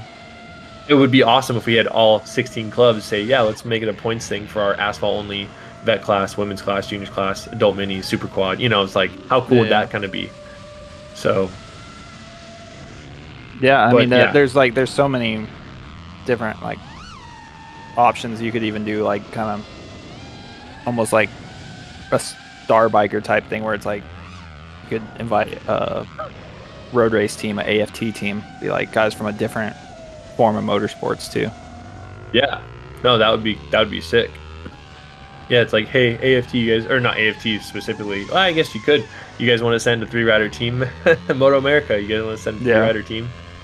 I mean, I don't know. Like some of that stuff, it maybe it's dumb, but like there's something here I think that could be a very cool event for anyone in North America that's racing Supermoto. Yeah, and I've even talked. Some guys have mentioned to me, they're like, what if there's a Europe team? Like it's just Team Europe, and you could get Maz. 3 guys. Maz.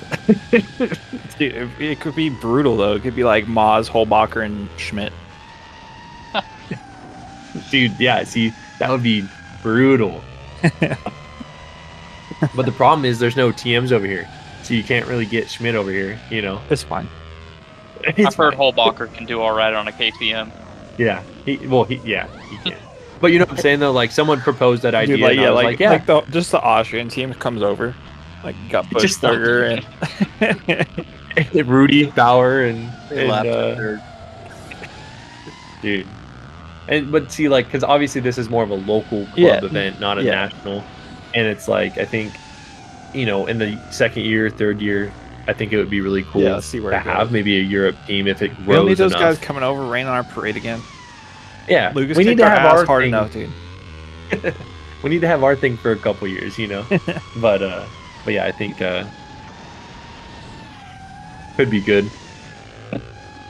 So.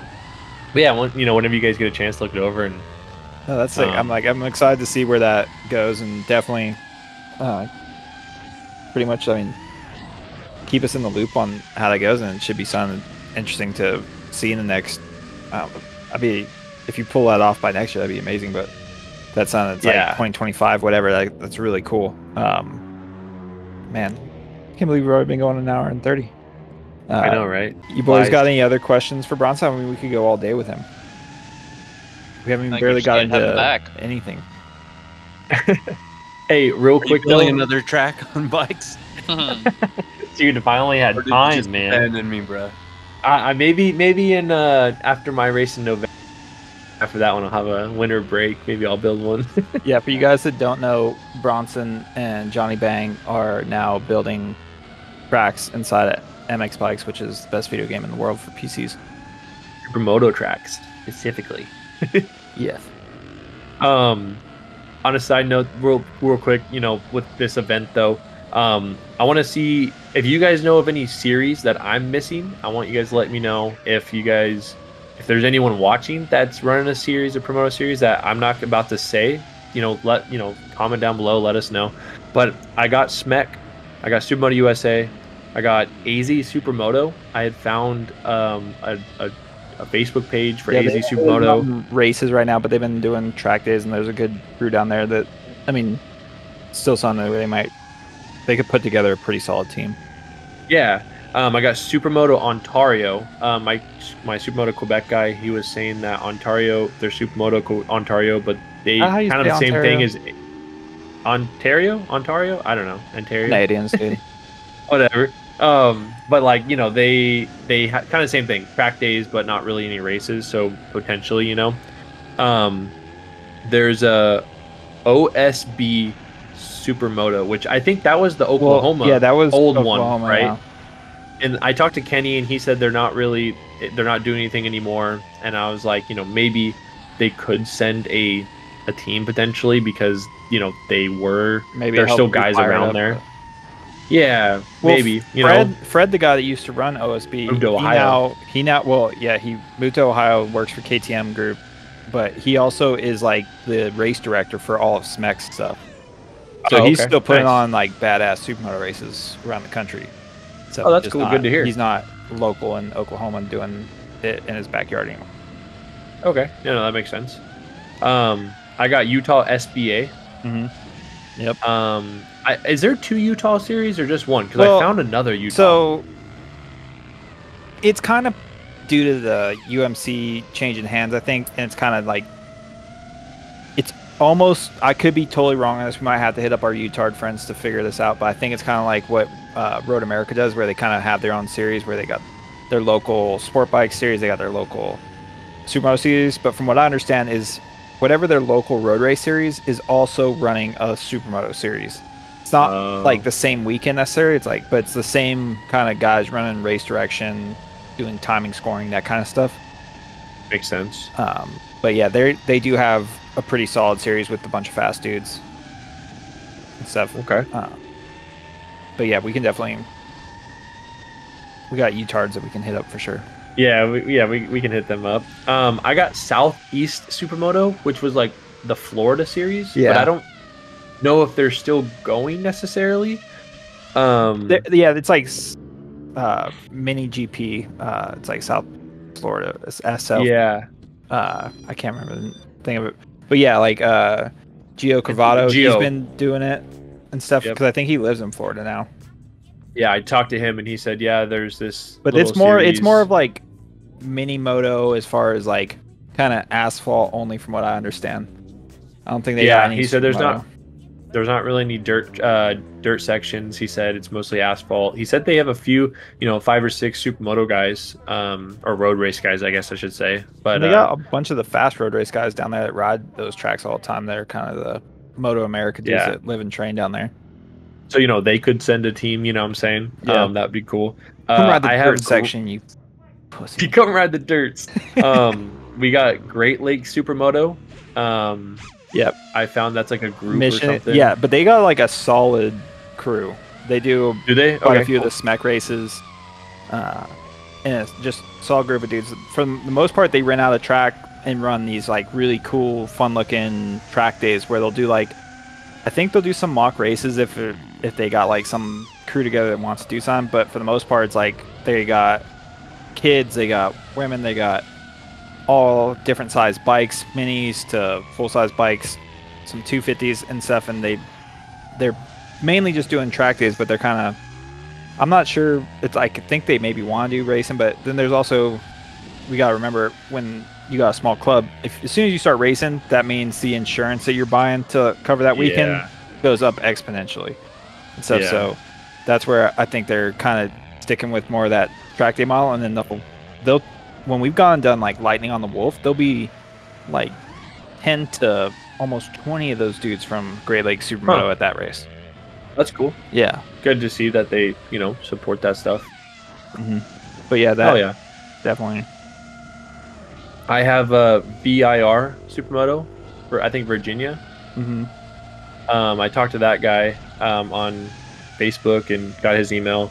But they kind of put, I think same kind of thing. They do more track days, but they have like some exhibition race stuff going on. Reno Sparks Smack goes and races there. Okay. Reno Sparks Supermoto, the one that Thompson and Bellamy, Yeah. the one that those guys are racing. That's the one that always kind of confuses, like, is this Shasta? Is it different than Shasta? Is it two different series? Yes, different promoters. I think we're going to have Jake on one of the next episodes to kind of learn more about those dudes. Yeah, that'd be good to have Jake, because he knows more about those series up north. But I believe they collab on a couple of races throughout the year. Okay. I got Colorado Supermoto. You already know. Yeah, those are our dudes. I did talk to him the other day, and he said he's definitely interested and wants more information. Yeah, so that's Sean cool. Bell's a G. And Colorado could put together a fierce team. Yeah, definitely. Like, I'm not saying we're gonna win, but like if I'm gonna make them claim me, and then me, Timmy V, and Sempe or Keegs, we're gonna technically that is your local club. That is your local club, technically. Yeah. I mean, I'd love to start something local here in New Mexico too. Maybe like in conjunction with our local road race club, SMoN. But that'd be cool. Yeah. So I know this could get pretty controversial. South Dakota. I know that we have, national guys there. We have Dawson. We have Brady, Burge, and those dudes that like support the Supermoto community. They support the nationals for years. There's just nothing near them, to like for them to go to essentially. Dawson's pretty much a Colorado guy too. Like, we're 6 hours from Denver. Dawson's 6 hours from Denver. So we see that like Dawson and Brady quite a bit, the Colorados. Oh, true that. Okay. No, makes sense. I was this is where it got controversial. I was debating on letting like South Dakota maybe just have a team. Like, you have, Brady, Dawson, and like, yeah, I mean, kind of that, like figure that out. can be one of those things where it's like there probably could be stuff where you are like, yeah, this makes sense. These guys deserve to have like a say in their own team. So, yeah, but then if they come and murder everybody, then that's going to be one of those sticky situations as the promoter where you're going to be like, or it's going to be like, haha, I'm glad I don't have to like deal with everyone hating on you for that one. Right. Well, and step one would be even to get those guys back coming to the to the races. I know Brady kind of is on the decline on Supermoto this year, and Dawson, I don't, has he rode any? He rode Supermoto once this year, right? He was at the race like just died at. Yeah, the one he died at. True. So I mean, that one's controversial, so we'll see on that. I got Cascadia. Yep. Those guys are usually interested in everything. Yeah, I got Shasta. Shasta. I got Quebec. I got my current raceway, SMC Supermoto Championship, and then Carolina Supermoto. I saw that there's like a group or a page or something that I had messaged and found an email, and she had messaged me back and said he was interested, and keep him up to date on some stuff. So I got about 6 of the clubs so far interested, pretty much, which is pretty cool. Okay, you're missing. I don't know. I feel like this year they might have. I'm not sure if NEM's still doing anything. It used to be Aaron Finney. We used to run this New England Mini Motard, I think was what it stood for, NEM. But he sold it off. He sold it off to Sergio, who we call Ugly. And Sergio was running it, and like it was for young kids. They would race at Loudon. They had the small track box shop that was like Finney owned. So it looked like a bitchin' kind of backyard track, but small, tight on 250. But they have for the last decade been a club that's been holding races in the New England area for the last I could easily say the last decade. Okay, cool. Yeah, I just add them to the list, and I can look into it. Yeah, if you guys think of anything else, let me know.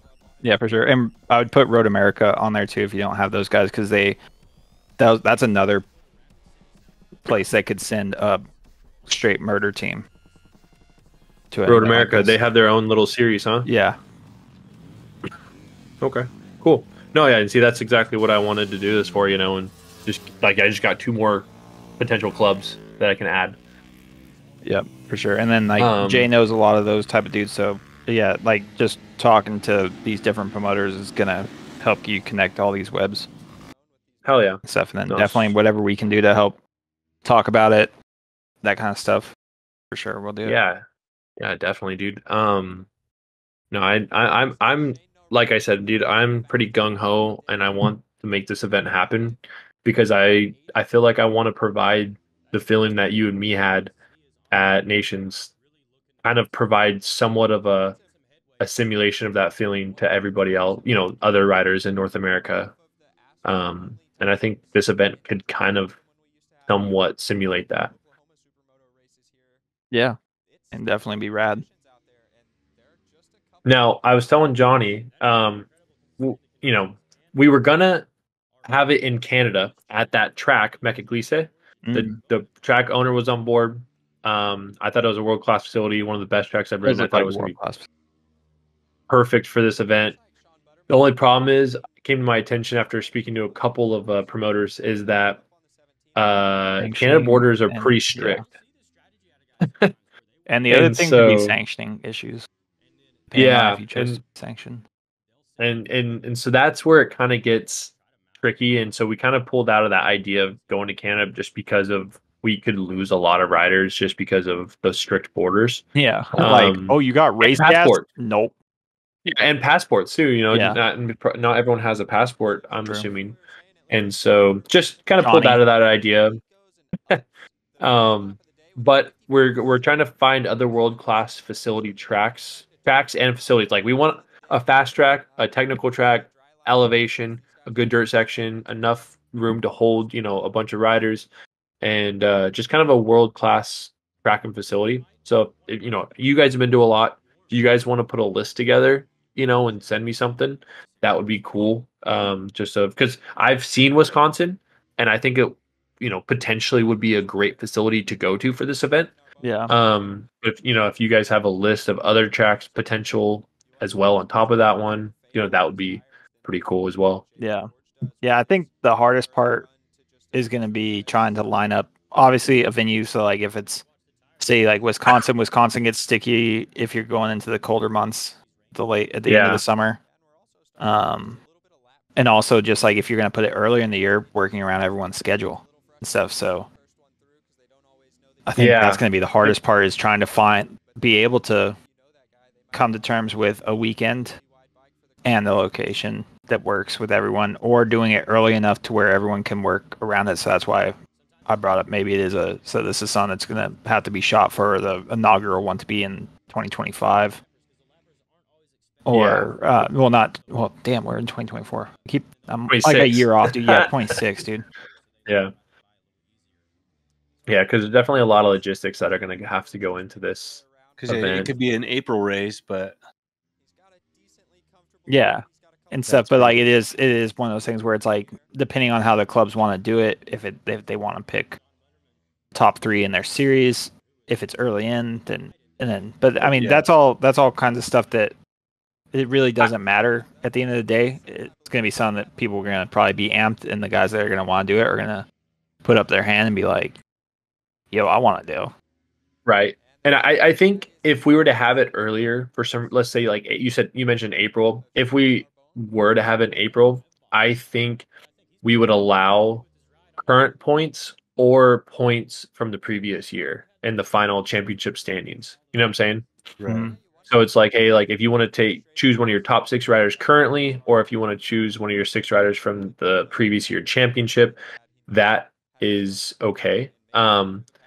And then, maybe from years forward, if we were to continue it, it would be just the previous year championship points, or depending. It just all depends on when the event is, though. So it's like the farther out you do it, the more easier it could be for the different clubs to be able to already account for it.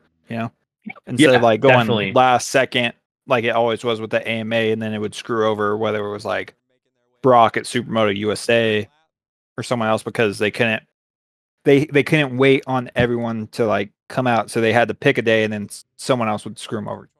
Yeah, I think it personally depends on, like, I definitely won't be early. I think the earliest this event could possibly be would be like August of next year. Let alone if not, it's pushing into the later of the year or 2026, like you said, and kind of opening because I know a lot of guys are already working on their next year's schedule. So it's like, yeah, early 26 might be more of an option. Yeah. And like you said, if you can tick the boxes and it's one of those things where it's like kind of blessed and everything just doors open for it, then maybe it could be as soon as next year. But that's a Yeah. big if. Everything would have to go perfect. Not every supermoto guy emails back. Yes. Or That is right true. away, at least. That is true. So that was a couple days ago. I've gotten I think a couple guys replied. I'm gonna reach out, try to find like the promoter themselves on these clubs, and actually like reach out on Facebook or phone number, whatever I can And then kind of scrounge up. I do know a lot of people in the community, so if there's anyone that you got questions on, you can always hit me up, and if I know anyone, I'll pass on their information to you. Yeah, sick. That'd be sick. And talk about this idea with other people too, club members and other promoters if you talk to them, and I want to chat as much as I can about this event. No, because it could be manifest it. It could just be a really cool idea, like when we have like the weekends and say you have all the heavy hitters, there's like kind of that glory goes to the winner and stuff. And we can all have a fun weekend, like racing always, but when it's a team and you got East versus West versus South versus North and stuff, and you could have these teams that are spectacular. You got LaForge and Narbonne, and I'm trying Who's to think their of third like rider? I mean, you could almost. It doesn't matter who I know their third rider is. I mean, it does though. It does, but like they could kill. And if it's like, I'm not sure. I just got to scan your PDF. If it's like nations where like the worst moto score drops off or whatever, and only like 5 motos count towards the total or something like that. Like it's hard, but like it's cool to think about like who could be on these teams, and it could be like really interesting to be like, oh, I wonder how that's going to work out, because there is going to be those dichotomies. Well, if this guy, what if he over rides and crashes, like, is this throw, like, it adds a whole lot into it could be really interesting to just even be a spectator at, Right. I want to. So whatever track we end up choosing or trying to go to, I really want to try to work with the owner of the track in the fact of like, hey, like I'm pitching to you guys. This is the best. This event will bring the best in North America, and plus exhibition riders. So we're gonna have something going on all day. We're gonna have battles because they're the best riders in North America. There's going to be so many battles going on. I feel like on the track, it's not going to be one of those boring old races. Like my goal is to have 16 teams on the grid. That's 32 riders, like S1. So it looks huge. It looks good. If the track owner wants to work together, and the fact of like, hey, you guys do the promoting for the event. I'm going to bring the guys. If they promote the event to their local bars and restaurants and local people, to get the fans out there, the track can have all of the entry or the gate fees for the spectators, for the racers. If they have a camping fee, I don't know what track, what they do per se, but they get all the concessions. Like if they could really pump it up, they could potentially make some money out of it just because of the riders, pumping it. And that's if they want to work together, But if they don't want to work together and they're like, no, we just want our money, pay me to rent the track. I'm like, okay, I'll pay to rent the track, but I get all the gate fees. I get pretty much everything after that because I'm paying this you guy's gone full to rent the ground facility. But you know what I'm saying, though? No, like for sure. That's how I would love to. I personally would rather work with the track and say, hey, let's eliminate the headache of anything in between. You promote to your locals because you're local to obviously the facility. It's yours. The people around. You promote. and then you get your fans there. It looks good for us to have fans there. We're gonna have, Yeah, I just think that's one of the hardest things where obviously you need that to have an event be profitable if you don't Yes. have huge rider turnouts to be able to make it profitable on its own. So, but that's been the hardest. That's been Supermoto's like downfall. It's always been like Supermoto's Achilles heel and stuff. Yes, exactly. But with this event, my whole thought process and goal is to try to get people to get hyped up and stoked out. Because you know how everyone was always hyped up and stoked out about State Line? Mhm. I would love for this to be a similar vibe to that, but also because it's so different than any event they're going to race like ever, because it's a team event. Yeah. It's going to make that event that much more like desirable. You know what I'm saying? Mm-hmm. That's my goal with it, at least.